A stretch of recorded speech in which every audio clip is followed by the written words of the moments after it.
Olá e sejam bem-vindos ao último episódio da primeira temporada do Púlpito. Para finalizar em grande, a APA preparou um episódio especial onde decidimos dar voz aos nossos ouvintes através de um passatempo do nosso concurso, para uma conversa profunda sobre a literacia e a consciência política em Portugal. Eu sou o João Mouris, vou estar aqui a moderar este painel e comigo à conversa vão estar três convidados bastante especiais que vão subir o púlpito. O Política Não Importa, apresentado pelo seu coordenador-geral, Simão Pedro, a podcaster e jornalista do Público, Aline Flor, e a vencedora do concurso da APA, que o concurso era Política em bom português, Catarina Costa. Portanto, olá a todos e sejam bem-vindos e mais uma vez parabéns à Catarina por ter sido a vencedora do concurso. Obrigada. Muito bem. Então, vou também já começar, vou seguir com as perguntas que temos então aqui preparadas. E a primeira é sobre a participação política e cívica.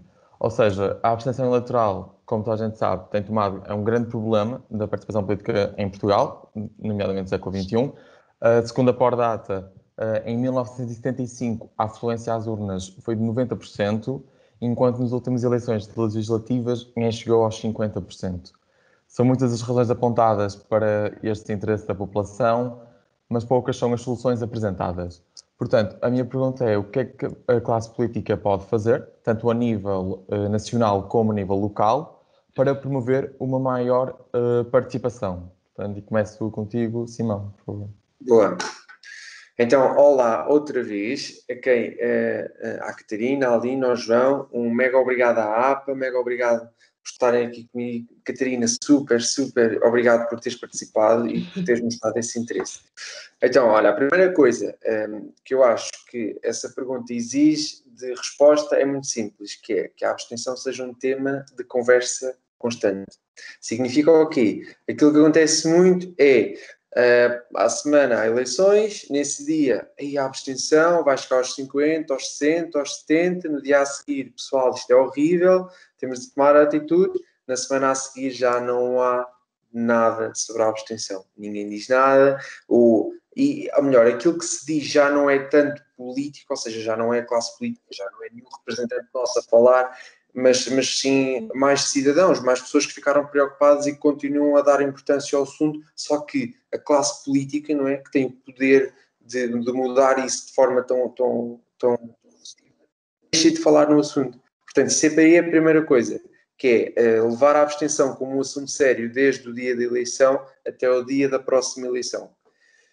E a segunda coisa que a classe política pode fazer, que na minha opinião é a essência disso, da classe política, é estar perto das pessoas. Portanto, chegar mais perto das pessoas, chegar às escolas, chegar aos lares, aos centros de dia, aos trabalhos das pessoas, falar, ouvir, muito mais importante, ouvir e estar presente a desmistificar uma data de coisas que existem, que as pessoas têm na cabeça e que depois pensam que não é para elas, não é? Portanto, cultivar aquela questão do elite, eu não faço parte de elite, eu sou a população, portanto, eu não apareço as notícias, a minha cara está longe e o nome está longe de aparecer no rodapé do telejornal, portanto, não faz sentido nenhum eu também estar a preocupar-me com isso. Não, e é explicar isso mesmo. Até porque é importante que a malta saiba que os políticos são eleitos por círculos eleitorais, ou seja, são eleitos por regiões, por localidades, isto dependendo das eleições, claro.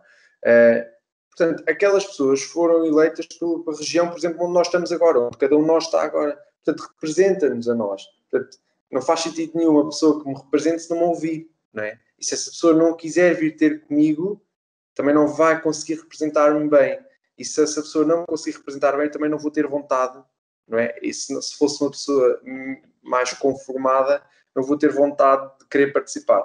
Portanto, dou essas duas hipóteses. Primeira, falar da abstenção, não desistir só porque as notícias não deram como primeira notícia de abertura, e a segunda é estar mais próximos da população que representam. Isto é quase que é um paradoxo, eu estar a pedir para estar mais próximos daqueles que representam. Mas sim, é isso. Então, essas hipóteses que acabaste de enumerar têm que ser já aplicadas no sentido em que, para breve, temos as eleições autárquicas. Tinham de ser aplicadas ontem e anteontem. E isto já vem tarde qualquer coisa que tenha a ver com participação política e cívica para tentar acabar com este afastamento já vem muito, muito, muito tarde. Neste momento, aquilo que estamos a fazer é controle de danos. Portanto, já não é uma lógica do vamos ser melhores, vamos chegar mais longe, não é como evitar mais desastre do que aquilo que já está a nível de participação cívica e política. Portanto, é mesmo, é para ontem, lá está, é aquela coisa que devia estar qualquer membro, e seja de que partido for, de que género for, etc., devia de acordar, chegar à sua lista de tarefas e ver, primeira, abstenção, participação política, erro grave, urgente, prioritário, vai 15 pontos de exclamação, se for preciso, e tornar isso um ponto assente. E Catarina, por exemplo, então, achas que a política também deveria encontrar outras estratégias para se aproximar lá está, aos mais jovens, por exemplo? Sim, até tinha pensado nisso, que eu sinto que os políticos, os partidos, não ligam muito aos novos eleitores. Sinto mais aquele que mais fala connosco e que vai às nossas escolas é o Bloco de Esquerda, mas nós somos 9 partidos, temos 9 partidos na Assembleia e só um que eu sinto que nos liga verdadeiramente, por isso, sim, os outros restantes partidos têm também de começar a ir às escolas, começar a falar connosco, quer os partidos, quer as juventudes também partidárias, e ter iniciativa, não a Associação de Estudantes chamá-los, mas eles sim ter iniciativa, porque nós vamos ser os seus eleitorados, vamos ser os futuros eleitores, vamos ser os próximos a votar nas próximas eleições. E só para falar um bocadinho do que o Simão disse, daquilo de estarmos mais próximos aqueles que foram eleitos estarem mais próximos, eu acho que era bom que as freguesias e as câmaras começassem a promover mais e a realizar mais atividades de voluntariado, entre outras coisas, porque ao nós começarmos a mudar coisas na nossa freguesia, na nossa residência, no nosso agrupamento de escuteiros, na nossa equipa de futebol, vamos começar a estar mais, como é que eu explicar, estar mais a criar bagagem para depois, quando for a altura de votar, nós irmos às urnas, porque já temos esta bagagem toda de fazer coisas, de mudar coisas na nossa localidade. Daí, depois, podemos passar para o próximo passo, que é votar, porque é ao votar que nós mudamos alguma coisa neste país e noutros países que são democráticos. Mas exatamente pegando aqui no que a Catarina acabou de dizer, lá está, esta responsabilidade não é só dos partidos, também é da própria população, da sociedade civil, que também tem que se mobilizar para a participação política. E não só nas eleições, mas os vários atos políticos que nós podemos participar. Portanto, vou voltar novamente aqui só ao Simão, porque a pergunta é qual é que é a importância do associativismo neste panorama de mobilizar a sociedade civil. Ora, a sociedade civil costuma-se dizer que a classe política tem a faca e o queijo na mão. Totalmente errado. Não é? É a sociedade civil que tem o real faca e queijo na mão. Porque o poder que a sociedade civil tem quando se une é superior a qualquer outra coisa. Nós já vimos, aliás, a nossa história ensina-nos o que é que a união, a força da união, não é? Em várias ocasiões, e aqui é exatamente igual, é responsabilizar. O associativismo é excelente porque a Catarina disse a questão do voluntariado e ter essas oportunidades que sejam mais locais ou mais nacionais, e o associativismo é essa oportunidade, porque uma associação, obrigatoriamente, dá-nos ferramentas para nós lidarmos com os nossos colegas, com os nossos associados, de forma democrática, não é? Porque uma associação tem de funcionar de forma democrática, tem de haver eleições, tem de haver listas, tem de haver regulamentos, tem de haver estatutos, tudo isso. Portanto, é assim uma visão microscópica daquilo que acontece ao nível nacional, mas uma visão tão boa. E atenção, uma associação, seja juvenil, não seja juvenil, mas neste caso uma associação juvenil tem um poder enorme. Porque uma associação juvenil dá a voz pelos jovens e nenhum político, nenhum membro da sociedade mais com capacidade de decidir pode fechar a voz aos jovens, não é? Portanto, fechar a voz aos jovens é outro tiro no pé. Eu dei exemplo de tiros no pé no direito e agora daqui outro. É outro tiro no pé quando se fecha a voz aos jovens. E é perigoso também fechar a voz aos jovens. E, portanto, uma associação juvenil tem esse poder gigante. e o associativismo é super importante. E quantos de nós não teve experiências com associativismo mal representado? Imensas, não é? As associações, muitas vezes, das universidades são vistas como, ora, é uma oportunidade para o meu nome estar mais presente aí nos corredores, é uma oportunidade para a minha cara linda sair nos cartazes, portanto, sim, boa, é mesmo isto que eu quero. E depois, na verdade, vamos a ver, e as razões que levam a malta a chegar ao associativismo não são razões puramente políticas, não é? No sentido bom da palavra, são razões mais de popularidade, de vulgaridade, e portanto, o associativismo é bom, mas também tem muito essa tendência que nós precisamos de erradicar o mais depressa possível. E como é que os decisores políticos podem potenciar a atuação destes projetos? Olha, já existe financiamento público, não é? Nós temos um instituto, que é o Instituto Português para o Desporto e Juventude, IPDJ, que tem esse papel de estar ligado diretamente às associações. Se é fácil, não é. Vou já dizer aqui de experiência própria que a burocracia e a complicação é gigante. É daquele tipo de coisas que às vezes faz-nos pensar. Quer dizer, como é que nós estamos a tentar fazer algo bom por nós, pela sociedade, e todos os dias levamos um murro no estômago de, não, calma, travão, puxa para baixo, tens de resolver tudo estas questões que nunca ouviste na vida, mas não importa, tens de as resolver, sabes para que servem? Não, mas faz na mesma, e depois então vamos lá ver se amanhã te podes levantar. E depois no dia a seguir vou-me levantar e não, calma outra vez. É muito assim. Portanto, já existem mecanismos, o financiamento público é fundamental, não é?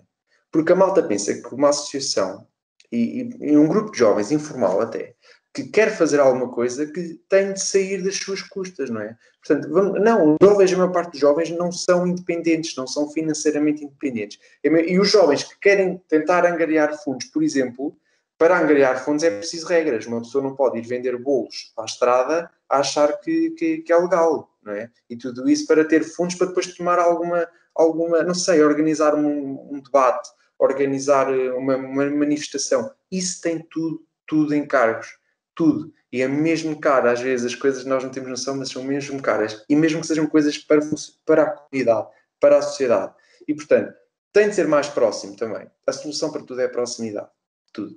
Ouvir qual é o problema, o que é que se passa. E quando nós ouvimos, vamos perceber que o problema daquela associação e o problema desta associação é quase o mesmo. Que é, precisam de fundos, precisam de ser orientados muitas vezes e não têm essa orientação. E depois têm uma data de burocracia que eu não sabia que era possível. Garanto que não sabia que era possível e, portanto, é assustador.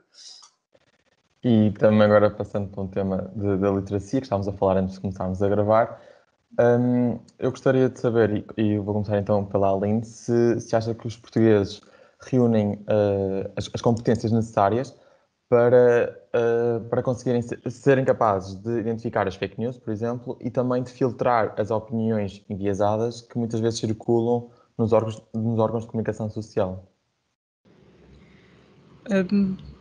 Penso que os estudos nos dizem que, infelizmente, há muitas pessoas que não conseguem fazer isso, portanto, infelizmente, não se pode dizer que todas as pessoas estejam bem equipadas.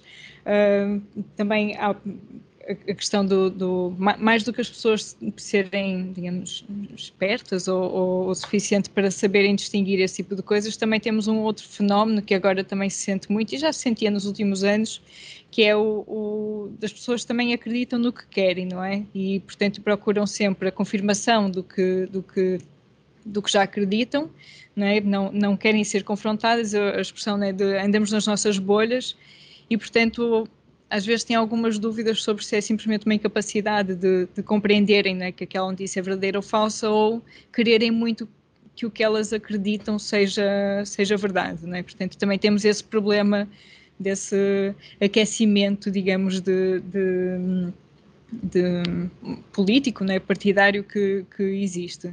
Sim, também há algumas questões, por exemplo, pensando na literacia mediática, que é algo que agora, pronto, no público, nós temos um projeto do público na escola que envolve um pouco isso, no sindicato de jornalistas também, e lembro-me que quando fizemos quando estava a definir o que é que pronto, o que é que os jornalistas queriam transmitir aos professores, né? Uma das coisas que nós até ficamos um pouco surpreendidos foi com, na verdade, outras coisas que não têm tanto que ver com fake news, ou não é? Eu não gosto também muito dessa expressão, mas pronto, a desinformação, né?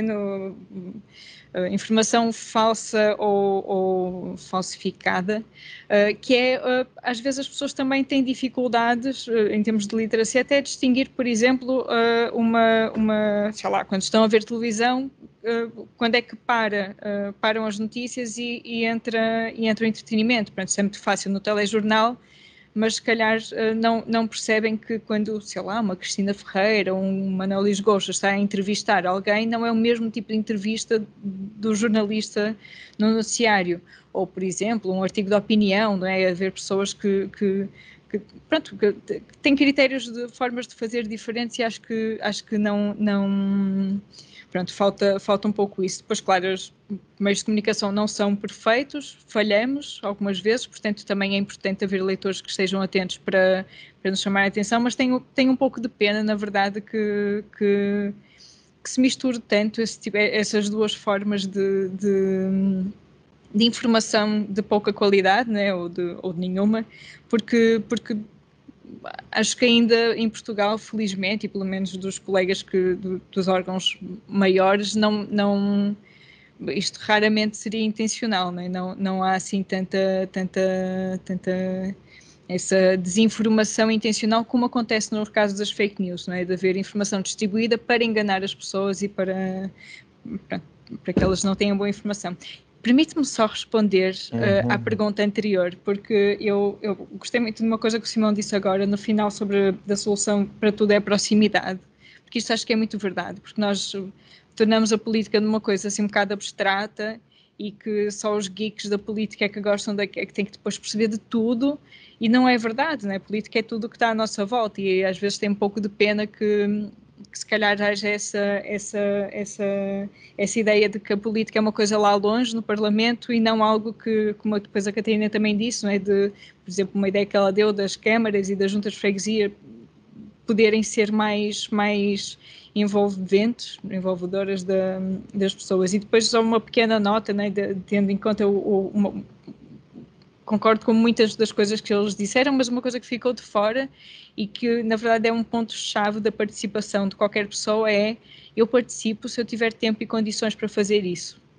Portanto, se eu, quando chego a casa, tenho que ir ajudar a minha mãe a arrumar a casa e a cuidar dos meus avós e a fazer 1001 coisas, eu não vou ter cabeça para ir nem para a associação do grupo recreativo, quanto mais ir para um partido político para reuniões. Se eu for uma pessoa mais velha e eu tiver um emprego e outro e 2 ou 3 part-times, eu também não vou ter tempo para fazer isso. Se eu for uma pessoa que não teve direito ao subsídio de desemprego porque houve alguma coisa que correu mal no meu emprego, eu vou estar tão irritada com o sistema que eu não vou querer fazer parte dele. Portanto, há uma série de outras coisas que também fazem com que as pessoas, na verdade, não tenham vontade de participar. E que, apesar de se calhar não serem os melhores argumentos, são argumentos que acho que podemos estar mais ou menos atentos e atentas para ouvir. Pronto, também ouvir não só as pessoas que participam, que pronto, é o último ponto que acho que o Simão também já tocou, que é importante que os órgãos nos ouçam, mas esta parte de perceber, ok, porque é que as pessoas não têm não estão para aí viradas, não é? Posso só dizer uma coisa? Assim, eu compreendo que se temos muitas coisas para fazer, é difícil de acompanhar tudo, mas pelo menos para mim, eu não peço às pessoas que estejam envolvidas no partido, que façam parte de associações, que façam ações de voluntariado. O mínimo que eu estou a pedir é irem votar, porque é assim que nós mudamos, e das pessoas não têm vontade própria nem para um bocadinho ver o telejornal à noite, ou para um bocadinho ver o jornal, ou ver o jornal online. Se não têm isso, eu acho que estamos muito mal. Eu compreendo que podes não ter nada, não podes ter tempo para nada, mas como é que depois queres que algo mude no teu país se depois... Eu sei que não tens tempo, mas lá está, a política não pode ser uma coisa acessória. também não tem de ser super importante nós estarmos envolvidos nela, mas também tem de ser fundamental, porque é a partir da política e nós irmos votar que nós mudamos coisas e que impedimos que pessoas como a André Ventura cheguem ao poder. E daí acho que, claro que temos todos, há certas pessoas que têm muitas coisas para fazer, mas mesmo assim a política é fundamental e tem de pelo menos dar o seu melhor para pelo menos acompanhar, ou pelo menos antes das eleições verem o programa de cada partido, ou pelo menos verem o que cada candidato defende e apoia. Sim. Mas posso então só completar e se calhar até voltando a puxar a brasa à sardinha dos meios de comunicação, para dizer mal na verdade, mas que é por um lado, há a questão de as pessoas não se reverem, se calhar, nas propostas políticas, portanto, há um bocado o que vocês dizem, né? A participação, pronto, o voto é o mínimo, mas na verdade o voto é só uma das coisas que nós podemos fazer, não é? E o que se calhar temos é que reconhecer mais que outras coisas que fazemos, como as petições, né? O Simão, a página na Política Não Importa, falava disso nestes últimos meses e há muitas outras formas de participar que na verdade nós achamos que não são importantes porque se calhar às vezes também não são tão ouvidas, mas que podíamos cultivar. E agora voltando então à comunicação social, isso de nós também falhamos muitas vezes porque também não mostramos as realidades de todas as pessoas, não é? Nós, sei lá, política então, quando se fala de política só estamos a falar de partidos, como se não houvesse assim, sei lá, um movimento associativo, como se isso não fosse política também, não é? E depois, pronto, há uma série de pessoas, as pessoas mais jovens também estão muito pouco representadas, não é? Quando estão, às vezes é um bocado infantil quase, não é como pessoas que têm, pronto, que têm uma visão sobre a própria vida e que podem querer mudanças, não é? Ou seja, também, e aí não sei se Francisco tem mais perguntas sobre a comunicação social, sobre o que é que, Sim, o que é que podíamos fazer melhor. Era isso mesmo, era como é que a comunicação social pode ajudar no combate lá está, às fake news ou então à desinformação e também promover, ou o contrário, ou seja, promover a informação na política, ou para a política. Eu não sei se a Catarina e o Simão querem deixar sugestões primeiro, ou... Sim, eu posso deixar, depois a Aline complementa que é mais entendida. Então, para combater, eu acho que várias redes televisivas estão a fazer isso, criando programas como o Polígrafo para mostrar se é verdadeiro ou falso, ou até como o programa É ou Não É da RTP, que eles criam debates sobre vários temas de modo não é ensinar, mas é explicar às pessoas o que é que se trata sobre o tema, pronto. E também com uma grande reportagem sobre o Partido Chega que aconteceu na SIC, a desmitificar todas as falsidades e mentiras que, pronto, aquele partido é, na minha opinião, obviamente. Mas, por outro lado, também contribui imenso para que partidos de extrema-direita, como o Chega, alcancem o poder que têm, tornando-se a terceira ou quarta força política, pelo menos aqui em Portugal, e noutros países segunda, pronto.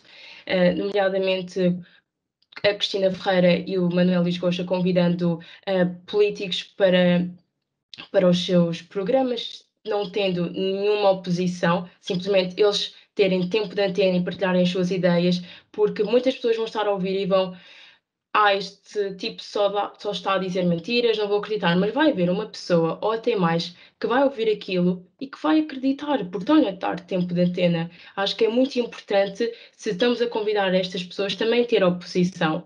Não podemos dar-lhes tempo de antena. É como, eu acho que até houve uma notícia recentemente que, não me lembro o nome dela, mas uma rapariga da Iniciativa Liberal foi convidada, não sei se ela é deputada, foi convidada para o MEL, se não me engano, e ela disse que não, porque iam dar tempo de antena ao André Ventura sem ter nenhum tipo de oposição. E acho que é isso que tem-se fazer. Se não há oposição para estes partidos, não se entra, não se participa, e tenho muita pena que as outras pessoas também não tenham feito como ela e terem desistido. Uma espécie de boicote. Já agora chama-se Maria Castelo Branco, uma rapariga super nova também, tem 22, 23 anos, se não estou em erro.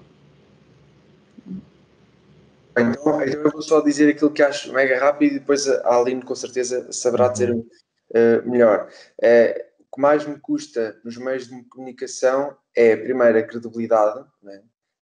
Hoje em dia, uma pessoa, para acreditar numa notícia, passa por uma enorme rede de será que é totalmente verdade, será que não, tendenciosa, não tendenciosa, tudo isto afasta imensas pessoas, e os jovens principalmente, e a Catarina deu aquela solução do polígrafo, não é? que eu já agora acho ótima, e até às vezes as pessoas conseguem chegar ao polígrafo e dizer não é bem assim, ou olhem, se é para fazer assim, isto não é bem polígrafo. Portanto, há essa questão da credibilidade. Hoje em dia, os meios de comunicação já não são vistos, na minha opinião, como uma fonte de informação privilegiada, imparcial e neutra, que tem um papel importante, gigante. O papel deles era importante que fosse nesse sentido, e acredito que os meios de comunicação trabalhem nesse sentido, mas ainda há essa discussão. E depois, olha, dou o exemplo muito que eu passo diariamente. Aliás, eu já prometi não voltar a fazer, que é, se eu abrir, por exemplo, o Facebook ou uma rede social e vir uma notícia, seja de que jornal for, Público, Expresso, Observador, pronto, a gama toda completa, os comentários é a coisa mais assustadora que eu sou capaz de ler naquele dia.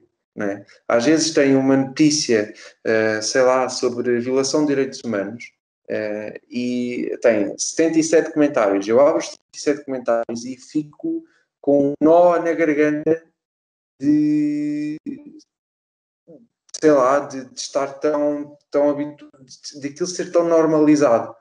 E agora, já não sei se me estão a ouvir, se não. Estão a ouvir? Bem? Estamos com alguns cortes, Boa. mas dá para ouvir. E é super complicada essa questão. Portanto, os meios de comunicação social hoje também têm essa dificuldade, que é, muitas vezes estão a ser utilizados como transporte e são utilizados como meio para passar uma opinião quase como facto.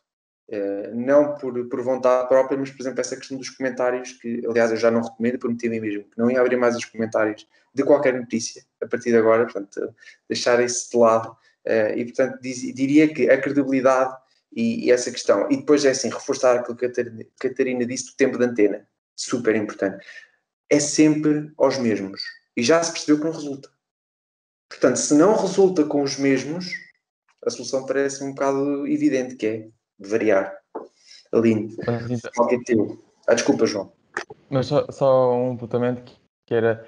Então, são estes erros que levam a que as pessoas deixem de acreditar ou que passem a duvidar dos órgãos de comunicação social, do tempo de antena às pessoas que se calhar não devia dar.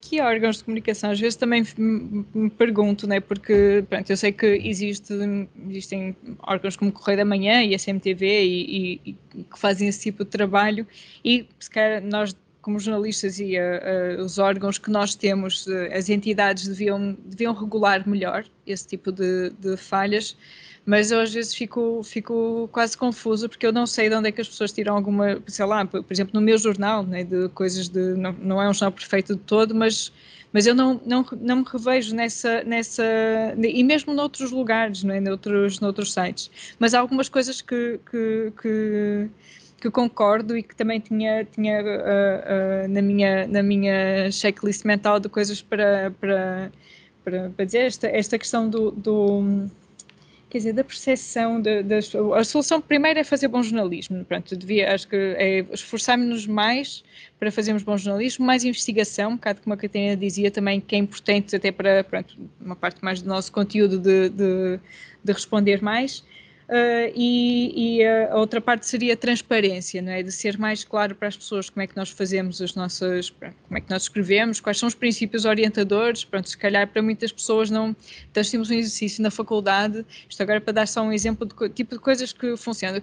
Qual era a notícia que abriria um noticiário mais facilmente? 500 pessoas a morrer na China ou 2 pessoas a morrer num acidente de carro? Sei lá, um acidente muito, muito grande numa autoestrada ali na A1, uma coisa assim.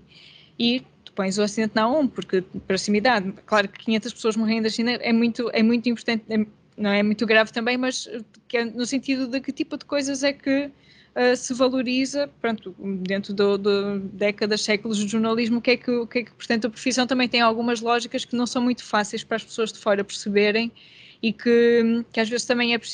Pronto, se podia falar mais sobre isso, tanto no nosso trabalho, como também se calhar é isso através da literacia mediática, enquanto uma uma pequena parte da educação para a cidadania, não é? Pode ser, não sei, talvez o caminho.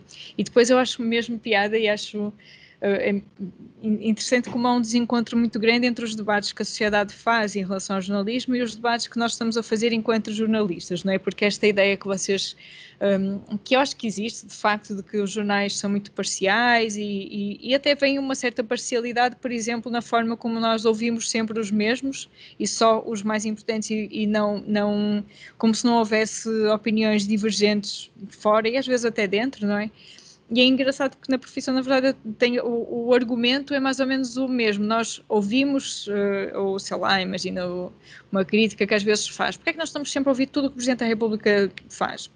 Porque o Presidente da República diz é importante e se eu não o for ouvir, aí sim é que estou a ser parcial em relação a ele e a não fazer. Ou mesmo, quer dizer, o André Ventura, por exemplo, que é um dilema, na verdade, que temos, porque muitos compreendemos que o tipo de propostas que ele tem são contra a democracia em que acreditamos, mas ao mesmo tempo eu não posso não ouvir um deputado no Parlamento. Portanto, se eu tomar uma decisão, eu estou a ser parcial e é engraçado como este jogo de valores é preciso, pronto, e é uma reflexão que temos que o jornalismo tem que fazer e tem que resolver, pronto, apesar de não ser assim muito fácil, também acho que a sociedade está à espera que nós acordemos, principalmente em Portugal, que acho que estes debates estão um bocado atrasados, na verdade, e sim, também é algo que se calhar temos que nos alinhar mais com o sentimento dos tempos, não é? No fundo, acho que é um bocado isso. A sociedade avança e o jornalismo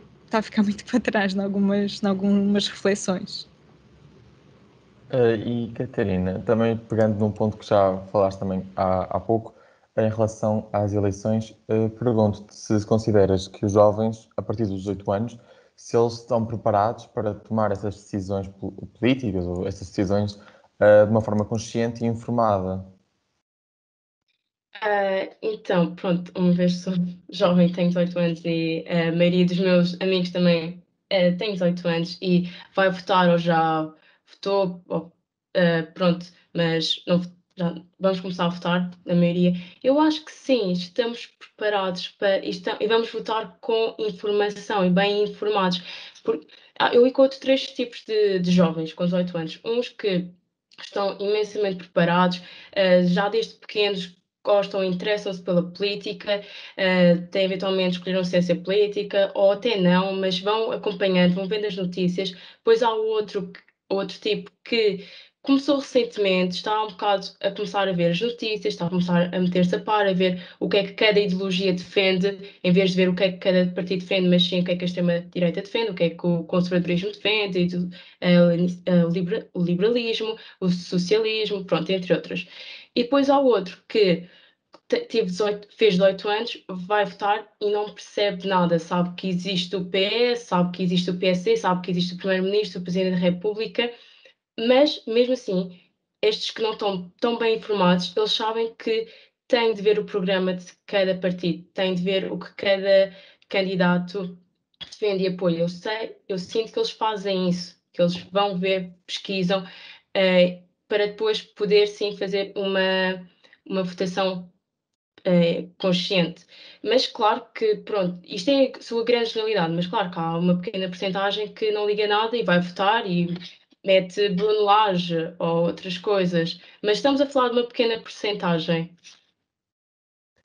E, por exemplo, faria falta a criação de uma formação, ou seja, uma disciplina, por exemplo, lá está, centrada no desenvolvimento de competências para a aptidão de literacia política e mediática? A Catarina, sim. Sim, eu já debati muito sobre esta questão, e por um lado eu quero acreditar que sim, que faz falta, mas depois começo a pensar como é que ia ser implementada esta disciplina. Seria no primeiro ciclo, em que os miúdos estão um bocado debatidos entre a opinião do professor e daquilo que é ensinado em casa? Depois seria no segundo ou terceiro ciclo no secundário e seria extracurricular? É que no segundo e terceiro ciclo, se é extracurricular, então não damos o nosso máximo, pelo menos quando é provas de aflição, que não contam assim para nada para a nossa média ou para as nossas notas, nós não nos esforçamos, porque estamos no segundo ciclo, terceiro ciclo, e para nós isso é está longe. E depois no secundário, se fosse extracurricular, não ia dar tempo para os alunos darem o seu melhor, porque já estão tão atarefados com testes e com outras atividades que passam fora da escola, que depois não teriam tempo para essa disciplina. Eu acho que era importante, nós já temos uma disciplina que é a Educação para a Cidadania, mas não ser uma disciplina para que o diretor da turma fale sobre o comportamento da turma, falar sobre faltas, entre outras coisas, mas sim, cada turma, naqueles 45 minutos por semana, começar a organizar um projeto para a comunidade escolar ou para a comunidade em volta, de modo, lá está, já incentivar esta coisa da mudança, de que temos de mudar, que nós somos capazes, nós não somos um pequeno grão de areia neste mundo enorme e que, de facto, conseguimos fazer qualquer coisa para depois, lá estar, quando chegarem aos 18 e poderem votar, irem com toda a confiança de que, não, o sistema não está podre e ao eu votar eu vou conseguir mudar isto. E, claro que não é só votar, mas pronto.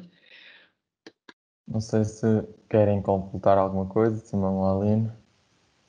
Eu achei graça, até nós às vezes estamos um bocado condicionados, porque a Catarina deu um exemplo super incrível de como é que uma disciplina de cidadania, de literacia política poderia funcionar, não é? De ter um projeto para a comunidade, mas é engraçado que a primeira coisa que nos vem à cabeça, nós achamos sempre que na escola vamos aprender só coisas chatas e que vão ser dadas de forma aborrecida. Se calhar a escola é outro lugar onde também era preciso rever algumas coisas sobre o funcionamento para nós não acharmos sempre que as coisas vão correr mal se tivermos uma disciplina ou uma coisa assim. Mas sim, eu acho, um bocado pegando na ideia que a Catarina estava a desenvolver, quer dizer, nós também já temos outras coisas que não sendo uma disciplina, são coisas que se podem fazer nas escolas, por exemplo, o Parlamento dos Jovens, não é? Que foi algo em que eu participei quando estava no secundário e que acho que é mesmo bom, é isso, é pensar nos nossos problemas, tentar encontrar alguma coisa, uma solução para os nossos problemas e algo que depois até, pronto, é debatido aquilo, se não tenho erro, é debatido no Parlamento e a moção que ganha depois vai mesmo para o Parlamento, né, no caso, e estava a pensar alguns projetos também que já pronto, imagino que haja por todo o país, mas acompanhei um aqui no Porto que também era isso, e o tipo de temas, e aí voltando àquela questão da proximidade que o Simão dizia há bocado, eu lembro-me que era um projeto europeu, na verdade, sobre como é que os jovens viam a sua participação política, mas também europeia, né, enquanto cidadãos europeus, não é? O Parlamento Europeu é ainda pior quase em termos de distância das pessoas do que o Parlamento aqui em Portugal. E o tema que aquela turma resolveu levar ao Parlamento era violência do namoro. Então ou seja, aliás, é o tema que acho que agora do Parlamento Jovem está a terminar. Mas, ou seja, isto também é política e isto também é uma forma de nós participarmos e mudarmos o mundo à nossa volta, é pensarmos nos problemas como algo que todos juntos e juntas, não é, podemos resolver, e acho que se calhar antes de dizermos que se calhar isto não vai funcionar, podemos só pensar, não, há formas mesmo interessantes e temas muito próximos de nós que podem ser sempre muito dinâmicos e é isso, espero que as escolas estejam a fazer isto, mesmo que não sejam obrigadas, na verdade. E então também aqui, não sei se queres já completar. Queria só dizer uma coisa, João, que é sobre isto da disciplina. Eu concordo plenamente que não é só pensar, ok, é preciso que haja formação, é preciso que haja condições, porque é verdade, eu na minha altura tive formação cívica e todos nós, não é, chegávamos à aula de formação cívica, era intervalo prolongado, não era outra coisa. Era uma forma de estar em cima da mesa, às vezes, com os colegas, depois de juntar-me com aquele, posso estar em grupos. Vamos falar do quê? De sexualidade, vamos rir aqui até ao final da aula e não fazemos mais nada. Era muito a perspectiva com que nós, jovens, e eu incluo-me aqui, íamos por uma aula de formação cívica. Mas não se pode culpar só o professor por uma razão muito simples. O próprio professor, muitas vezes, é tirado para ali. Não é? Não tem formação nenhuma, não tem base nenhuma, mas ninguém lhe diz, olha, é assim que se ensina de forma justa, tentando não ser tendencioso, a forma como cada jovem pode participar. Não ensinam. E, portanto, aquilo que temos é, por exemplo, a professora de Ciências Naturais, que é a minha diretora de turma e que, portanto, aproveita aquele espaço. Bem, estou aqui, não sei o que dizer, vou aproveitar para dentro do trabalho. É justo julgarmos? Não sequer é justo julgarmos porque não teve outras ferramentas. E depois eu pergunto-me assim, como é que é possível os jovens saírem da escola sem saber que Parlamento e Assembleia da República é a mesma coisa? Portanto, há jovens que, se eu disser assim, malta, estão a discutir isto no Parlamento, mas na Assembleia da República estão a discutir isto. E, ok. Então, e onde é que é um e onde é que é outro? Isto acontece, isto é real. Portanto, só o facto destas duas palavras não serem sinónimos na cabeça dos jovens demonstra a falha gigante de ensino, não só das escolas, como também em casa, no círculo social, com os amigos. E, aliás, outro desafio que eu deixo aqui é nós que estamos aqui, os quatro, e quem nos ouve, saber, ou não sei, de certeza absoluta que há um grupo qualquer de amigos que tem aqueles nomes todos engraçados e às vezes até vergonhosos, e de dizer assim, esse desafio de, olha malta, no Parlamento estão a falar nisto, mas a Assembleia da República, por acaso, está a discutir uma coisa contrária agora mesmo, e ver as respostas. E se calhar vai haver muita surpresa. Infelizmente, vai dar para rir. E é isso. É verdade, faremos todos nós esse desafio para ver os resultados. Mas também pegando no que a Catarina há pouco mencionou, e achei curioso, referiu que, por exemplo, no terceiro tipo de jovens que identificaste, referiste daqueles que não tinham muita informação, que não estavam muito a par, tinham só aqueles conhecimentos base, e referiste, obviamente, os dois principais partidos, o PS e o PSD, e em Portugal, obviamente, há uma clássica rotatividade entre estes dois partidos. Este fenómeno é justificado pela literacia política, pela baixa da literacia política e também lá está, e isso vai traduzir-se numa elevada abstenção e num voto quase que constante e repetitivo sempre nestes dois partidos, se calhar por também não conhecerem os restantes ou não saberem o que é que os restantes fazem. E posso começar aqui pela Aline. Eu acho que os partidos de centro normalmente têm posições mais moderadas e estão mais abertos a determinados compromissos que se calhar os partidos que nós associamos a extremos, mesmo que eles não sejam extremos, mas que um pouco mais longe desse centro, pronto, acho que é isso que define, na verdade, que a maioria das pessoas prefira um partido que seja de centro. Claro que também tem que ver com algum, não sei se desconhecimento ou receio, porque na verdade há países que têm vários partidos, não é, que vão criando coligações no poder, mas também não sei se são partidos, se essas coligações na verdade se criam tanto com partidos de extremos ou simplesmente outro tipo de partidos mais ao centro, não é? Porque acho que também é um bocado, acho que o facto de alguém ser moderado não é uma ausência de opinião, é uma opinião. Eu sou moderada, prefiro algo que vá avançando lentamente e melhorando aos poucos do que algo que mude de repente. Na conversa que tínhamos com o Simão no Instagram, né, também é um bocado isso, né? Quer dizer, o conservadorismo, claro, não é o que eu acredito enquanto forma de gerir, de viver a sociedade, mas compreendo, pronto, é isso, que é preciso fazer compromissos, e acho que é por isso, pelo menos em Portugal, acho que é assim que eu explicaria o facto, pronto, de ser uma solução também com menos peso, não é, para a escolha. Pronto, pode ter que ver, sim, com as pessoas terem menos compromisso com a política e por isso jogam pelo seguro, entre aspas, não é? Mas acho que não também acho que não é muito produtivo desvalorizarmos esse tipo desculpem.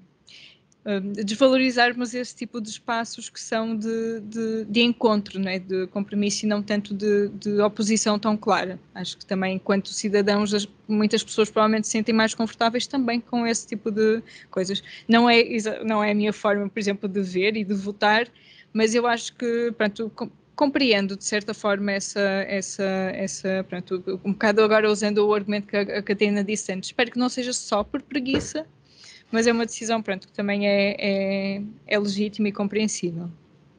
E Simão, consideras que esta rotatividade é saudável para a democracia portuguesa?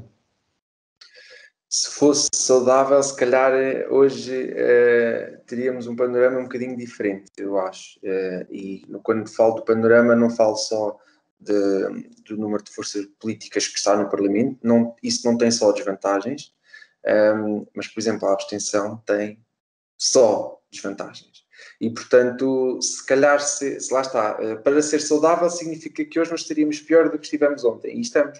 E, portanto, não sei até que ponto é que posso avaliar isso de ser bom ou mau, porque há muitos argumentos contra e muitos a favor, mas a verdade é que os factos são, temos abstenção neste ponto, participação política que é vista como é, não é? E há uma emergência gigante da necessidade da população ser ouvida e que às vezes parece que passa completamente despercebida. O PS e o PSD são partidos que são os chamados catch-all parties, ou seja, são partidos de grandes dimensões que procuram chegar a todo o lado, ou seja, abarcando o maior número de eleitores. Isso é bom. QB. Porquê? Porque, por um lado, tem maior representação, por outro, gravíssimo, que é a quantidade de incoerência que se diz, não é? E muitas vezes isso afasta-mas de completo. As pessoas sentem-se enganadas. Já ouvi muita gente a dizer que, por exemplo, eu votei, eu gostei daquilo que aquele senhor ou aquela senhora me disse e acho que sim. E depois, 2 semanas depois, vê uma notícia completamente contra e pensa, o que é isto? Eu vi logo, tudo igual, para que é que eu tentei? Eu já ouvi isto, não é? Eu vi isto em primeira mão e foi muito complicado depois explicar que não se pode assim fechar a porta. Portanto, não diria que só 2 partidos é saudável. Tem as suas vantagens, não posso dizer que não tem vantagens, mas mais importante que isso é perceber o que é que esses 2 partidos estão a falhar, não é? E às vezes eles têm um espaço de conforto. E eu tenho que ser moderado naquilo que falo relativamente a isto, porque lá está, nós somos apartidários. Mas muitas vezes os grandes partidos têm uma almofada gigante, não é?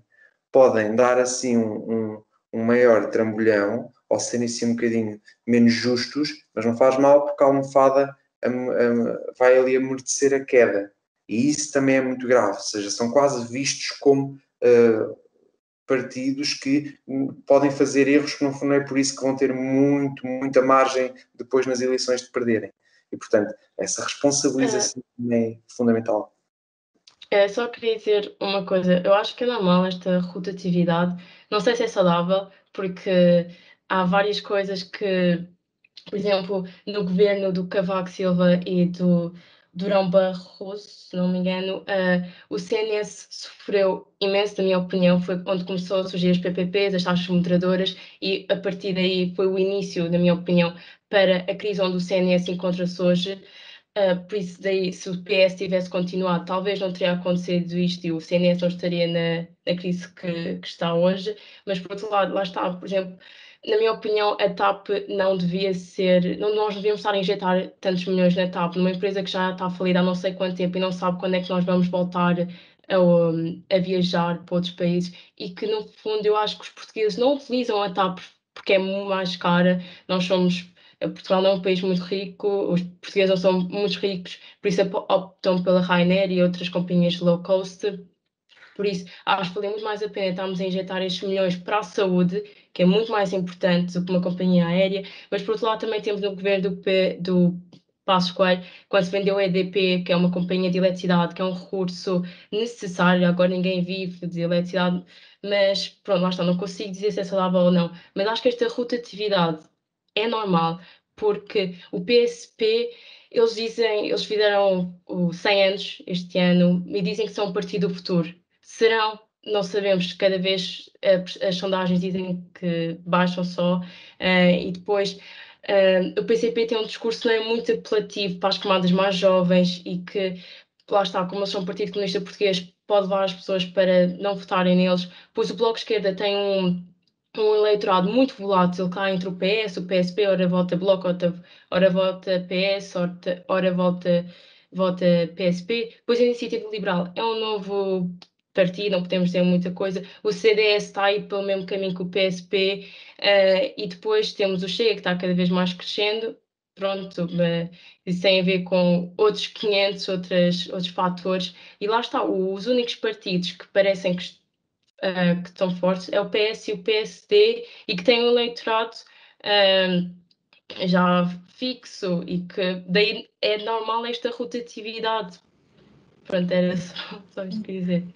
Posso só acrescentar uma coisa, porque há bocado eu estava a responder muito à pergunta, que se calhar não era o foco, porque é que as pessoas votam nestes dois partidos, mas depois os perigos, na verdade, de eles estarem lá, na verdade também é o que nós fomos vendo agora, por exemplo, quando a nossa dificuldade de combater a corrupção, não é? Porque quem está no poder quer continuar lá e eu estava há bocado a falar dos compromissos por um lado são bons, mas há outros compromissos que às vezes não são feitos sequer em público, né, de poderem ser escrutinados, e depois acho que o risco maior depois destes partidos se perpetuarem no poder é porque eles não estão lá também só porque as pessoas estão quer dizer, as pessoas votam neles porque eles têm um tipo de o que eles fazem para poder fazer aquelas propostas ou poder fazer aqueles acordos por fazer aqueles acordos são pronto, nem sempre escrutináveis, muitas vezes podem envolver outro tipo de negócios, ou pronto, eu estou a chamar negócios, mas não necessariamente de uma forma concreta, mas de esquemas, não é? que não, muitas vezes não controlamos, e na verdade este é que seria o perigo de ter esse tipo pronto, essa perpetuação, não é? de sempre os mesmos. Mas acho que agora só, então, encerrando o raciocínio, o importante é também que as pessoas escrutinem estes partidos e exijam mais deles também, pronto, isto desde, quer dizer, participando, por exemplo, participação dos jovens. Hoje em dia os jovens estão muito afastados dos partidos, não é? Concretamente, preferem outras formas de participar que não tenham que envolver isso, também porque os partidos andam muito mal vistos, não é só o PCP ou o CDS, em geral não se gosta, mas seria importante, na verdade, ter mais pessoas a entrar nesse, como costumam chamar, nesse aparelho e tentar, pronto, controlar de alguma forma, não é? E acho que muitos tentam, não é? Não sei se conseguem tão bem, também há muita coisa que acontece nos partidos que nós não sabemos, mas as transformações às vezes vão acontecendo, não é? Também. Portanto, há aqui, pronto, é muito complexo, é coisas que nós vemos, que não vemos, pronto, mas o mundo vai girando. Por exemplo, ao longo dos anos, há mais elementos em comum ou distintos ou diferentes entre o PS e o PSD? Além, se quiseres continuar. Sim, posso.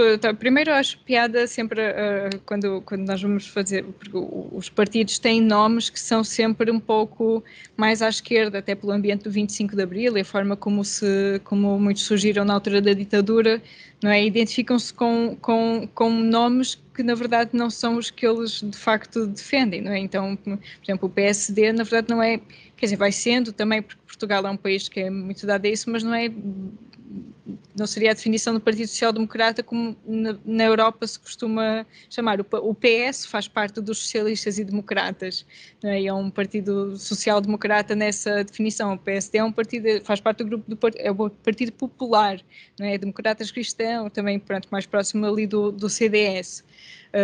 Mas sim, depois...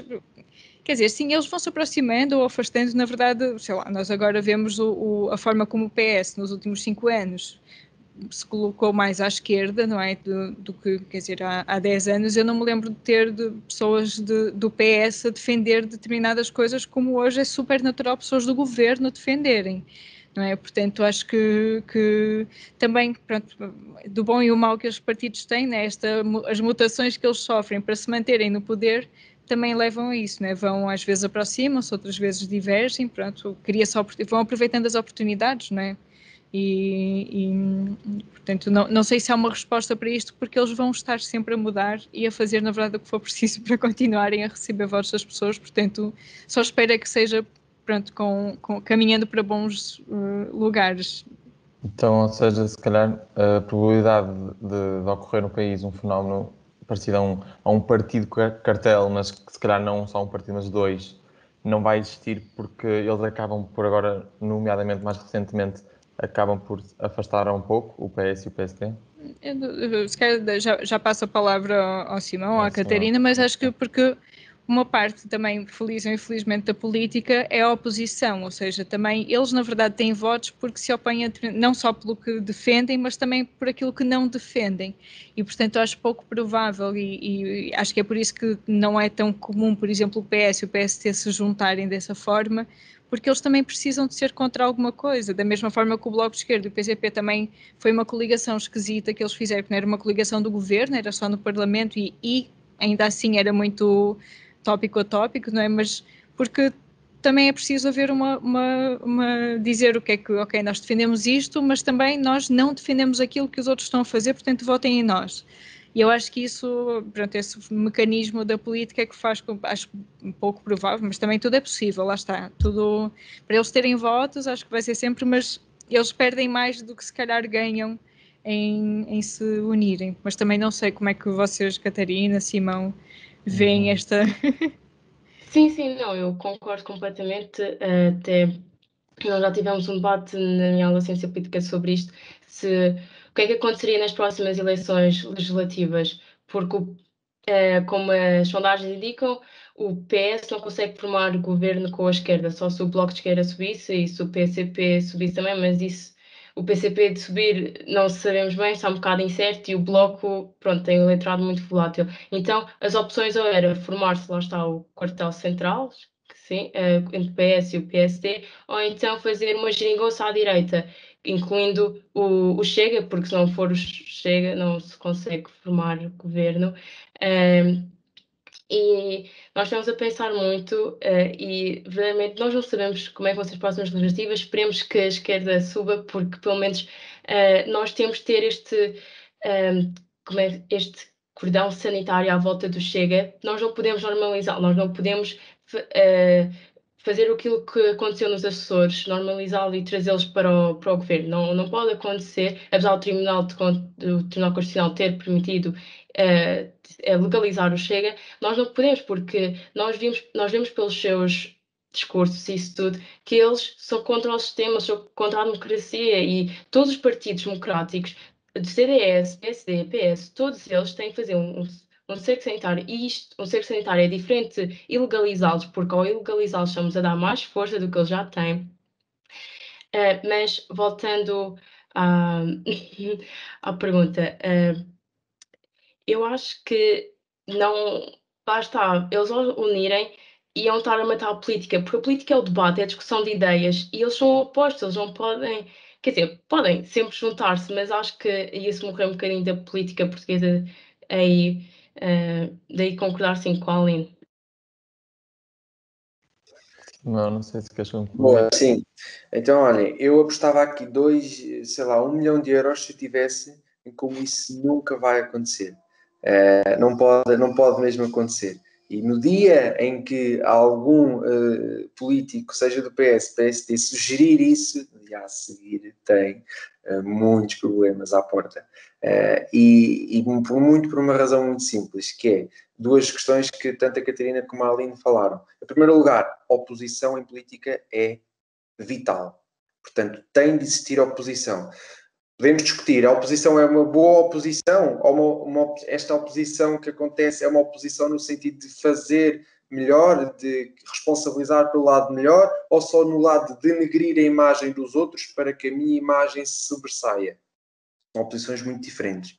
Uma coisa é opor-me por aqueles que representam, outra coisa é opor-me para que eu fique melhor na figura. Mas pronto. E outra coisa muito fundamental é que juntar estes... Eu adoro o termo cartel que se usa neste tipo de coisas, porque é muito próximo daquilo que se calhar aconteceria, que é, sem haver oposição, sem haver essa responsabilização, a probabilidade das coisas saírem como se pensa, sem serem escrutinadas, neste caso não é praça pública, mas em praça de Parlamento, Assembleia da República, era muito maior, não é? Um bloco central, as franjas tinham poder completamente ridicularizado.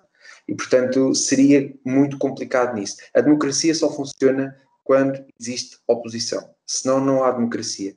Porquê? Porque a democracia exige mesmo que haja um debate de ideias e que desse debate de ideias surjam novas ideias e essas novas ideias resultem em práticas discutidas e analisadas. Se isso não acontecer, e se nós tivermos uma ideia e, olha, estás de acordo comigo, não estás, tens de estar, temos aqui um acordo, então bora lá, está feito e andou.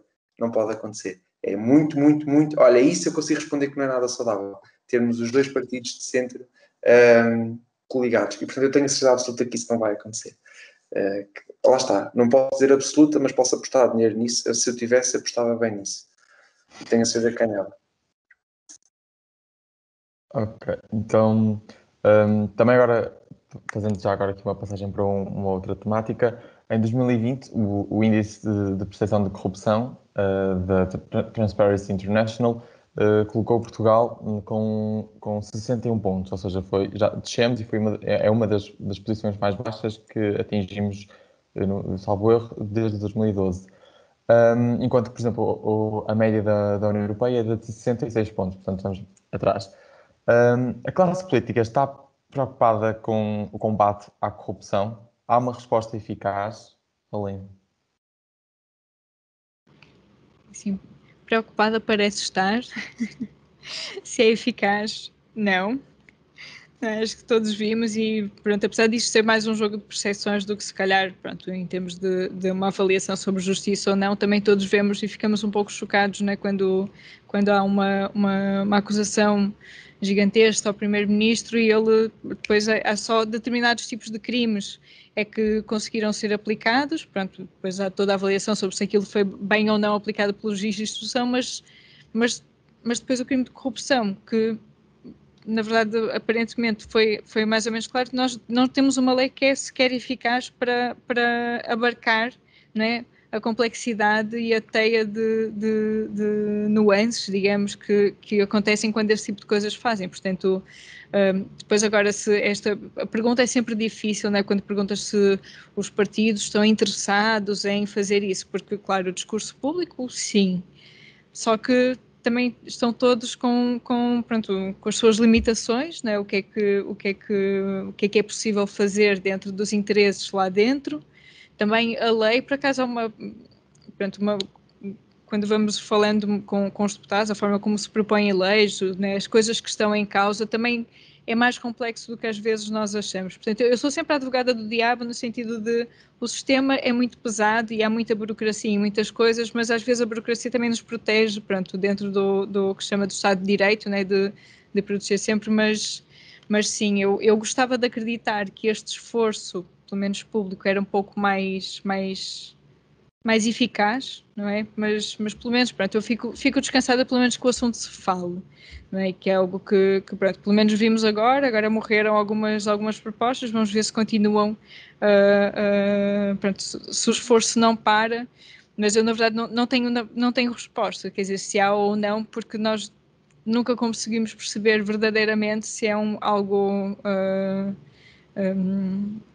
verdadeiro, né, espontâneo ou só fogo de artifício político. Eu queria dar-te uma resposta talvez mais filosófica, se é uma resposta eficaz ou não. Nós não podemos esquecer que os políticos não são seres iluminados, que eles vivem na nossa sociedade, que é uma sociedade consumista, em que ser é ter. E nós agora recebemos 2.000 euros por mês. Nós se dizemos às vezes, se eu recebesse 10.000 por mês já ficava super feliz, não fazia mais nada da vida, pronto, mas depois chegamos aos 10.000 euros e começamos a dar com outro círculo social, no sentido em que as pessoas ganham mais, recebem 20.000 euros ao mês e nós ficamos um bocado, o nosso instinto de sobrevivência acorda e fica, ok, eles ganham 20.000 euros, eu não sou nada, não tenho 5 carros, mas eles têm 15, eu tenho de ter mais carros. E daí nós achamos, quando tínhamos 4.000 euros, achávamos que 10.000 euros era bom, mas quando estamos aos 10.000 euros queremos mais e assim por aí em diante. Então, os políticos que têm o poder às suas mãos e que podem manobrar de tal forma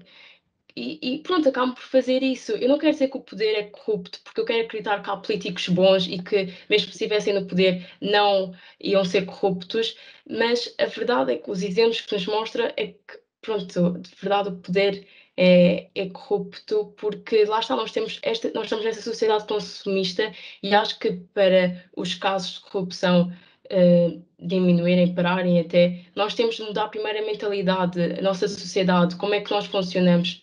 E era só isto.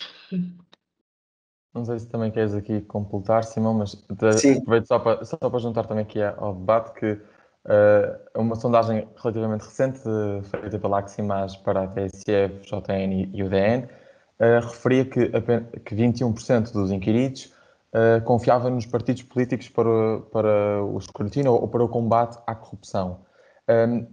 Obviamente que havia outras instituições que tinham valores superiores. Então, é isto. Este valor é preocupante? Devia ser mesmo algo a mudar? Como é que vês isto? É preocupante, né? 21% no universo de 100, lá está, é fazer aquela analogia, 10 pessoas na sala, só duas pessoas é que confiam. Portanto, é muito, muito preocupante. E porque as pessoas separam a justiça da política. E assim, tudo bem, há poderes que são diferentes, mas uma coisa é preciso que as pessoas tenham noção. Lá está, outro conceito que se calhar a malta jovem não tem ideia, que um Estado democrático e um Estado de Direito andam de mão dada. Portanto, um Estado democrático e um Estado de Direito quase que são sinónimos, não são sinónimos, referem-se a coisas diferentes, mas funcionam em simbiose autêntica. Portanto, a democracia não funciona se não tiver um sistema de justiça, de leis, que seja também eficaz. Portanto, esses megaprocessos, os processos de corrupção, tudo isso, se não for bem gerido, vai denegrir a confiança da população e depois a população junta tudo no mesmo barco, tudo igual, o juiz é igual ao político, é tudo, faz tudo parte, está tudo na mesma... E pronto, ficamos nisto. E isto é um pensamento errado, não é? Dizer que está tudo ali, tudo igual, pintar todos da mesma cor, mas a verdade é que é tudo igual no sentido de são todos peças fundamentais da nossa democracia. E, portanto, não é só o Parlamento / Assembleia da República, isto agora vai ficar aqui bem dito, como também os tribunais têm de saber funcionar e têm de saber ser geridos. E aqui, além disso, uma coisa muito importante, que é a questão do fogo de artifício. E aqui os meios de comunicação são uma chave incrível. Porque quando os meios de comunicação dão cobertura mediática a determinados assuntos que tenham a ver com corrupção, e é um assunto fraturante para a população, não é? A quantidade de vezes que nós não ouvimos as pessoas a dizer corrupto, corrupto, corrupto, e às vezes nem sequer sabem aquilo que estão a dizer, mas dizem corrupto. A palavra corrupção quase que desperta nas pessoas uma luz de, ouvi corrupção, ok, quero intervir, quero falar. E, portanto, os meios de comunicação, quando falam de corrupção, geram uma onda de revolta que obriga o governo, obriga os decisores a atuar, e que se não for a atuar, ao menos a pronunciar-se. Portanto, é uma coisa que está a preocupar as pessoas e está de tal forma que os jornais falam todos disso, portanto, eu tenho de me pronunciar sobre isto. Agora, lá está, quando as coisas deixam de ser o headline e começam a ficar mais para baixo, e, portanto, já não há, ok, as pessoas já não estão assim tão interessadas, e, portanto, as coisas começam a ser mais abafadas. E, portanto, sim, a corrupção é horrível, não é? Nem sequer tem palavras para se descrever o que significa corrupção, muito menos quando uma pessoa é eleita ou para representar o povo, ou quando a sua função é a representação dos direitos da população. Portanto, nem tem palavras, mas os meios de comunicação aqui são um instrumento fundamental. E eu espero, não é? E acredito que têm essa noção, porque uma notícia tem um poder gigante. E lá está. O governo quase que se sente obrigado, muitas vezes, mais pelas notícias do que propriamente pelos seus eleitores. Portanto, é esse poder de responsabilidade relativamente à corrupção que os meios de comunicação podem atuar. Aline, não sei se queres comentar, nomeadamente esta parte. Só para pensar, lembrar do início da conversa, né, dos meios de comunicação também deverem fazer melhor o seu trabalho em termos de ouvir as pessoas e o que é que as pessoas estão a exigir.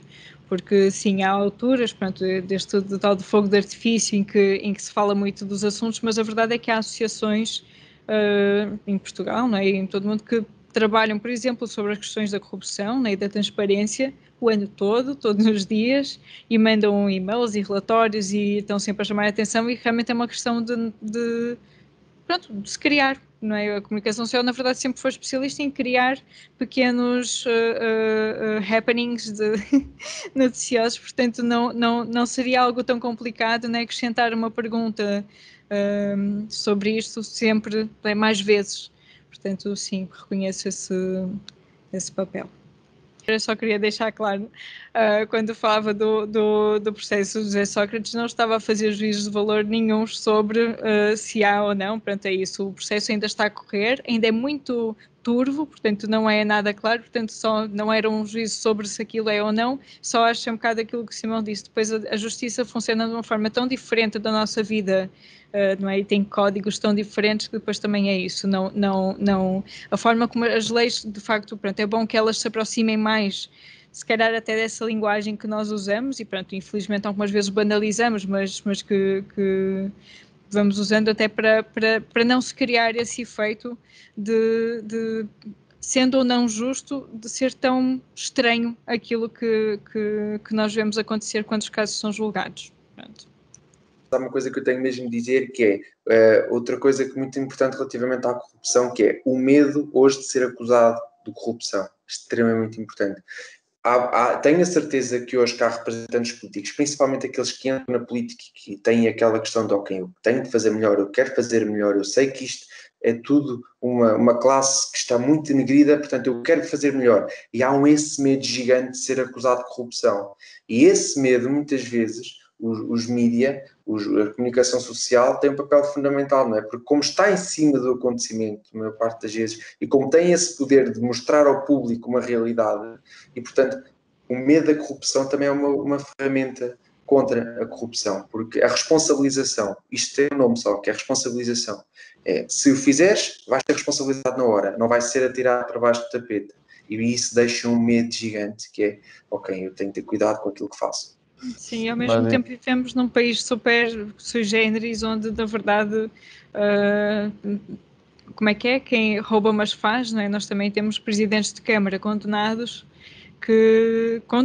ou seja, nem sequer é um rumor ou algo, porque até quando começaste a falar, até pensei que pudesse ser aquela questão de haver um rumor que mancha a reputação de alguém, mesmo não tendo sido confirmado, mas também Portugal é um país estranho onde, principalmente a nível autárquico, acho que é mais fácil de ver, quer dizer, autarcas que roubam e que a seguir são reeleitos porque de alguma forma agradaram o seu eleitorado, e isso, pronto, acho que é o eterno, pronto, eu ia dizer isto devia-nos fazer pensar, mas pronto, já nos devia fazer pensar há décadas, não é? Mas pronto. Mas também só tenho para concluir este caso da corrupção, mas esse medo que falaste então que sentiam, mas é um medo, ou seja, os políticos teriam medo de ser julgados na opinião pública por crimes de corrupção, porque depois nós vemos, por exemplo, agora as comissões de inquérito ao novo banco e se calhar a percepção enquanto público, ou seja, enquanto cidadão, ao olhar para aquilo, não sentimos que os que estão pronto, a ser inquiridos, não sei se pode usar este termo, estão ali muito medo, até achamos que eles estão demasiado descontraídos e, sim, demasiado descontraídos para a situação. Não sei se queres...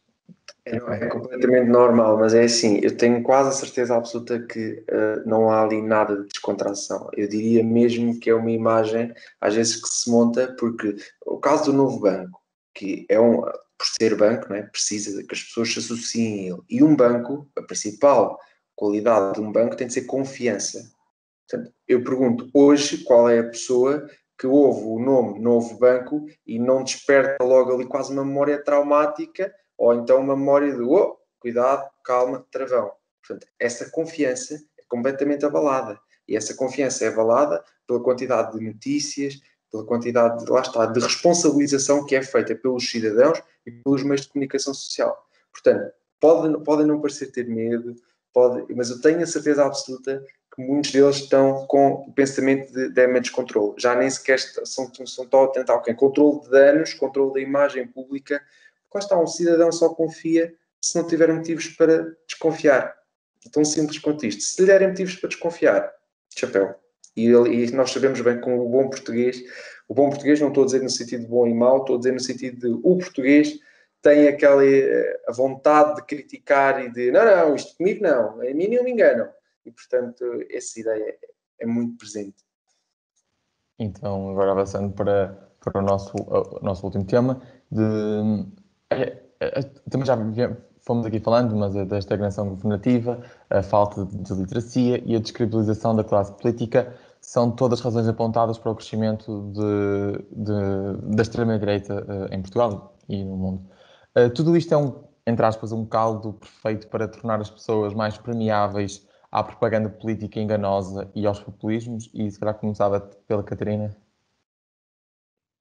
Sim, eu acho que sim. Adicionando também a crise que estamos a viver hoje em dia, ainda, como nós sabemos, à altura em que as ideologias de extrema-direita vingaram, foi quando havia muita crise. Por exemplo, o Hitler ganhou e ele foi eleito pelos alemães. Porquê? Porque os alemães tinham acabado de sair da Primeira Guerra Mundial vencidos, com não sei quantas restrições que eles não podiam fazer. Eles estavam chateados, estavam irritados e viram o Hitler a falar que é engraçado que o Trump diz Make America Great Again, e o Hitler também utilizava a mesma coisa, que nós vamos voltar a reerguer a Alemanha. Por isso, sim, mas esta crise ainda acentua mais isso, e todos os fatores que tu disseste também. Mas também não podemos esquecer que eu acho que sempre houve um espaço livre para a existência deste partido. Nomeadamente aqui em Portugal. Por exemplo, nós vemos a iniciativa liberal, mas talvez quando o PSD voltar a ser a oposição que era, talvez perca muito eleitorado. Por exemplo, o LIVRE disse que estava entre o PS e o Bloco de Esquerda, mas a Joacim Catar, com a sua estratégia, deu um bocado um tiro no pé, daí pronto, estar-se um bocado incerto qual é que será o futuro do LIVRE, e aquele único partido que se foi eleito nas últimas legislativas e que está-se a aguentar, está-se a crescer, é o Chega, porque eu acho que antes já havia um certo lugar para ele crescer, com aquele... antes, claro, tínhamos o PNR, mas, assim, o PNR, aquilo... Não acho que o André Ventura, por exemplo, tem é muito mais inteligente do que qualquer militante, presidente, secretário-geral, pronto, do PNR. Ele, quando diz uma coisa, ele sabe o que ele está a fazer, não está a dizer aquilo porque, não sei, estamos aqui a ver se cola ou não. Não, ele sabe o que está a fazer. Ele vai mudar o seu programa, não só porque está com medo de ser ilegalizado, ele sabe porque ele escreveu no programa que ia acabar com o CNS, e os portugueses, a maioria dos portugueses gosta do CNS. Se ele acabar com isso, pronto, é dar um tiro no pé. Então ele vai mudar aquilo tudo. Mas voltando ao que eu estava a dizer, já havia um espaço livre, porque o PNR não ocupava. E então o André Ventura, com a ajuda do PSD, que o lançou quando foi para as autárquicas e quando conseguiu ser eleito em Loures, conseguiu ali fazer um esquema todo. E não, eu vou conseguir criar aqui um partido de extrema-direita que vai ter bastantes votos. Só basta ter um discurso populista, dizer isto, ter um programa assim. Eu acho que o espaço estava lá. Só precisava de alguém aproveitá-lo. E se alguém foi o André Ventura. Mas claro, ele cresceu e está a crescer por causa desses fatores que tu disseste e mais a crise que se vive hoje em dia. Simão, não sei se queres continuar. Sim. Para mim, o problema das extremas é muito simples: falta de proximidade. Resume-se tudo à proximidade. Porquê? Falta de proximidade vai acabar por não haver responsabilização, vai acabar por a abstenção a crescer, depois criam-se discursos que tentem mover a massa de revolta toda, e às vezes esses discursos fazem uma coisa que é muito errada de se fazer, que é soluções fáceis para problemas complexos. E as pessoas vão logo atrás disso. De soluções de 1 a 2 linhas, que nem sequer é preciso escrever muito, dá para meter uma mensagem de SMS, bora lá fazer isto, e está tudo resolvido. Não é? Para a saúde, para políticas migratórias, para a política económica, não é...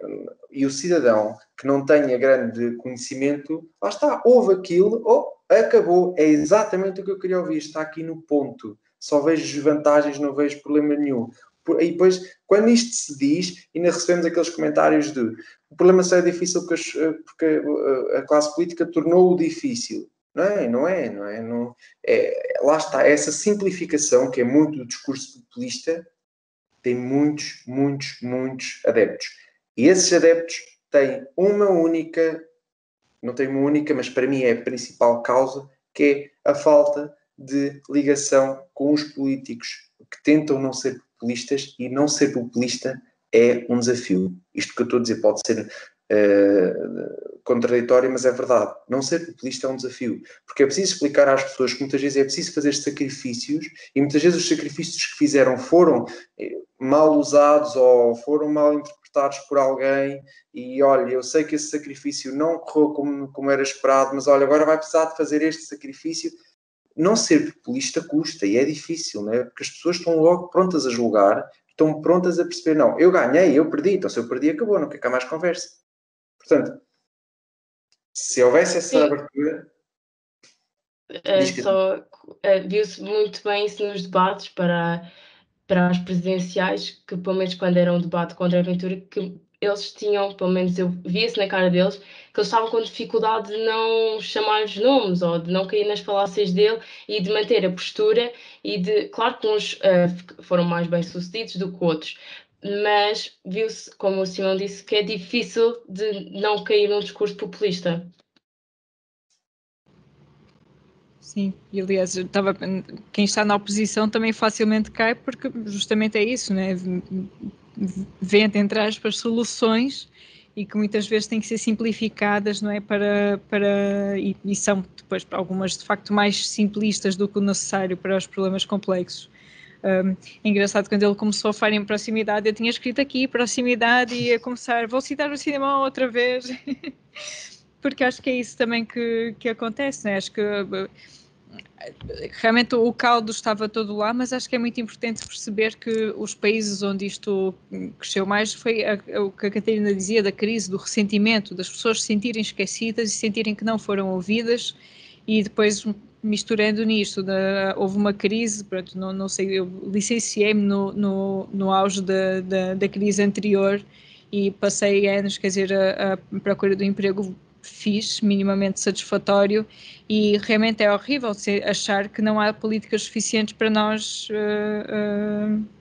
florescermos, não é? Que é que no fundo todos queremos enquanto seres humanos, e acho que é para isso que os governos servem, é para nos servir, não é? E nos dar esse tipo de condições. Eu acho que pronto, no caso, eu sinto que os populismos cresceram foi dentro desse ressentimento. Por exemplo, nos Estados Unidos, isso também acho que foi mais ou menos claro, e depois também, portanto, pode ser a parte económica, não é? Que é mais visível, mas também, por exemplo, no Chega nós vemos também um eleitorado conservador que também se sente muito esquecido, ignorado e afrontado, e que, pronto, eu tenho pena, pronto, porque acho que o mundo está a caminhar num bom sentido e gostava que não voltasse atrás, mas que sim, de facto, se calhar temos que pensar, ok, como é que nós deixamos que algo que, pelos vistos, pronto, também é um bocado disso, estas ilusões que são vendidas por estes partidos, se calhar eram coisas que nem sequer eram tão importantes para eles, mas se um partido sedutor faz com que se tornem de repente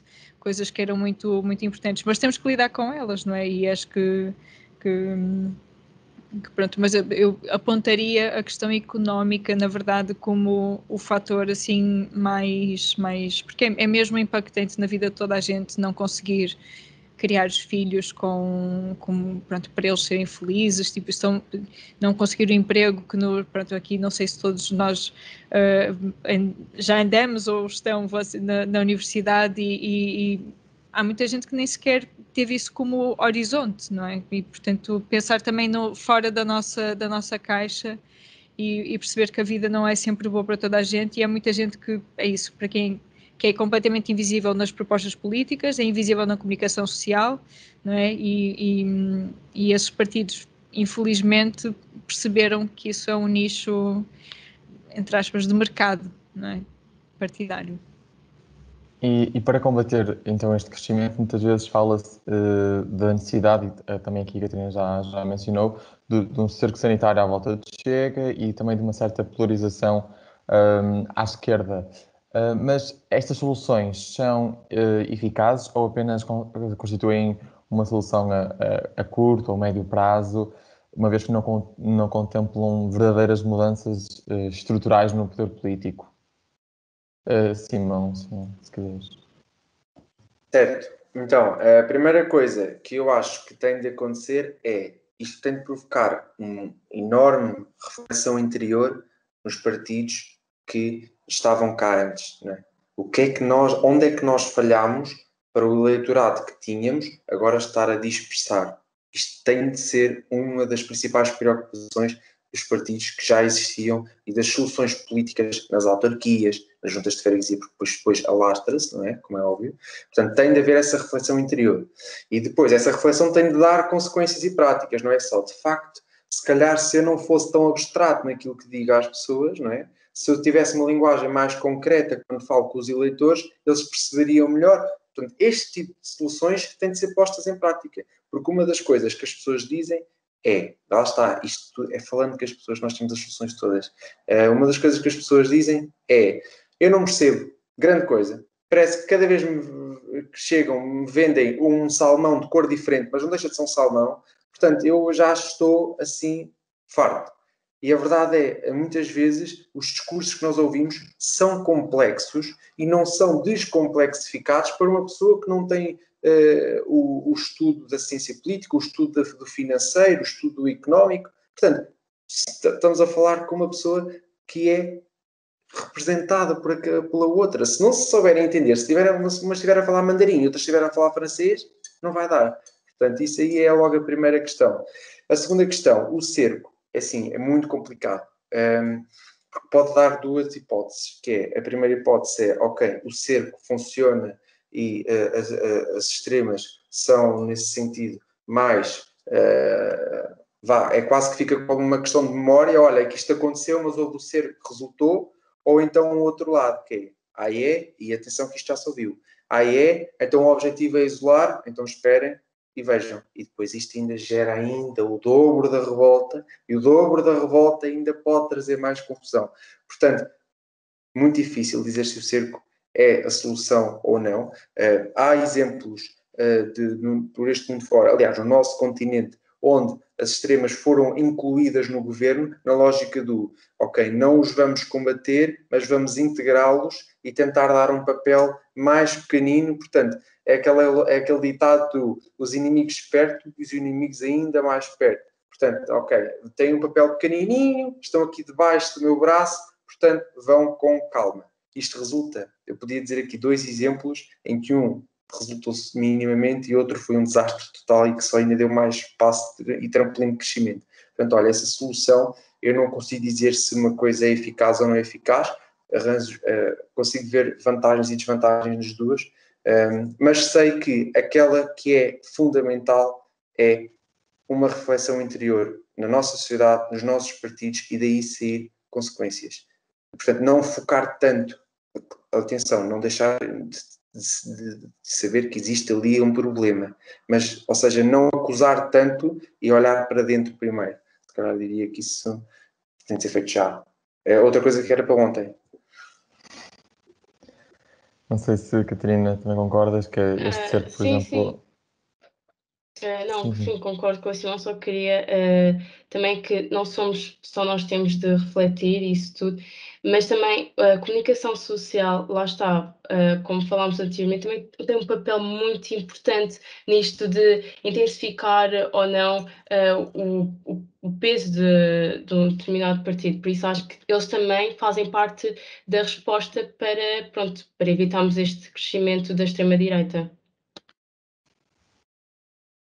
Sim, eu concordo com a comunicação social também devia ter mais cuidado para não normalizar este tipo de discurso. Portanto, ele existe, como eu disse há bocado, é um deputado da Assembleia da República, portanto, neste momento não há muito a fazer, mas nós também podíamos fazer um esforço, se calhar, até maior para controlar, não é, a dimensão que depois demos ao que é noticiado, porque realmente não é...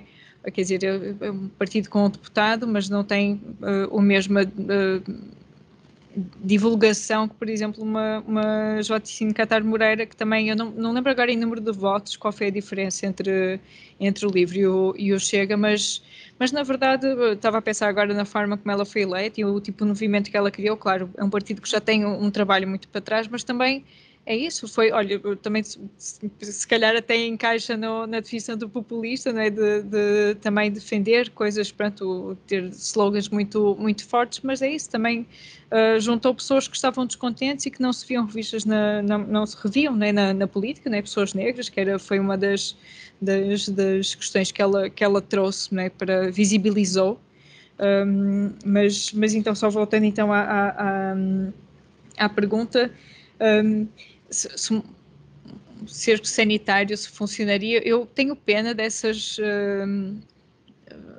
quase coligações negativas, não é? de nós nos juntarmos para anular alguém, nós estamos a dar-lhe importância, e eu acho que tenho pena que os partidos, sei lá, partidos, por exemplo, como o PSD, não sejam mais firmes na rejeição deste tipo de outros partidos mais à direita, de uma forma em que sequer não fosse preciso estar aqui a enunciar e a ter que propagandear que estamos a fazer, ou seja, que esta cerca sanitária fosse natural e não necessariamente propagandeada, porque depois um bocado também eu estava a pensar as experiências de ele não é? Não funcionou com Trump, não funcionou com Bolsonaro, e na verdade em termos de resultados, claro, ele não ganhou as presidenciais, mas no fundo não funcionou também com André Ventura, porque só depois gera, se calhar, só reforça o apoio que ele se calhar não teria, né, dentro do funcionamento das coisas democráticas. Depois só também neste jogo eu estava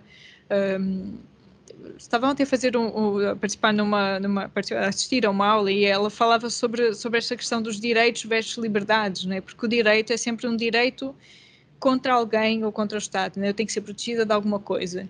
E eu acho mais interessante, e ela colocava como alternativa a questão da liberdade, não é? O que é que eu quero e não necessariamente o que é que eu não quero, o que é que eu tenho que me proteger, não é? E eu acho que, pronto, seria bom se nós ainda estivéssemos na parte do debate em que não era preciso sequer pensar nestas coisas de contra quem é que nós temos que nos proteger, e só pensar tipo no que é que nós todos queremos, e pronto, é isso, imaginar, não é, democraticamente para onde é que queremos crescer e não necessariamente estar sempre ali com atenção ao que é que a erva daninha, não sei se pode chamar assim um pouco, que vai aparecendo.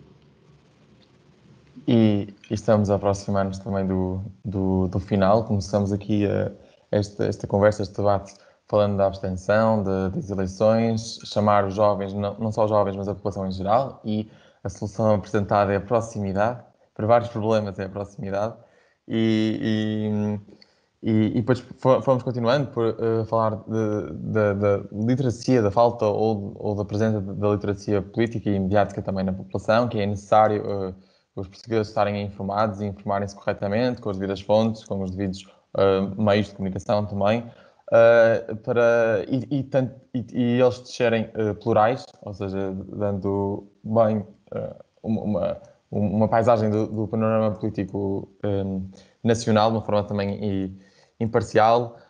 Nesta questão também fomos depois um saltinho, entre aspas, para as questões da corrupção e de uma certa transparência que também é necessária e que é isso, e que temos que começar a promover isto, e está a acontecer, que uma certa medo, não é, de ser corrupto, e portanto não vamos ser, e acreditar também que há pessoas que querem ir para o poder ou que vão lá chegar verdadeiramente para ajudar o país a passar uma página em frente. Falamos também desta presença e desta rotatividade entre o PS e o PST, dos partidos de centro mais moderados, e também a tentar perceber o porquê que isto acontece, do que é que eles têm tantos votos, e também perceber o contrário, o crescimento dos partidos mais extremistas, quer de um lado, quer do outro. E foram aqui fenómenos que fomos abordando. Percebemos que no caso da extrema-direita, uma das principais razões apontadas aqui por este painel foi a crise económica que estamos a viver, e que certamente não terá assim muitas vantagens em nenhum nível. E concluímos aqui a falar então deste combate a este crescimento da extrema-direita, de como é que o devemos fazer com as pessoas, com os partidos e com a comunicação toda a estar envolvida, ou seja, com a sociedade civil no seu todo, a estar envolvida, a informar corretamente, a não cair no populismo e a tentar afastar-se o máximo desse discurso. Portanto, agora sim, chegamos ao fim do episódio especial do Púlpito. Obrigado aos três, mais uma vez, por ajudarem-nos aqui a fechar esta primeira temporada de uma forma tão especial. Obrigado ao Simão, representação da Política Não Importa, obrigado à Aline Flor e obrigado à Catarina. E também, pronto, aproveitar para agradecer a todas as associações que ao longo desta temporada se juntaram aqui ao programa e que nos permitiram crescer enquanto podcast. Quanto a vocês que estão aí em casa, foi um prazer partilhar o púlpito convosco ao longo destes 11 episódios e obrigado por nos acompanharem e até já.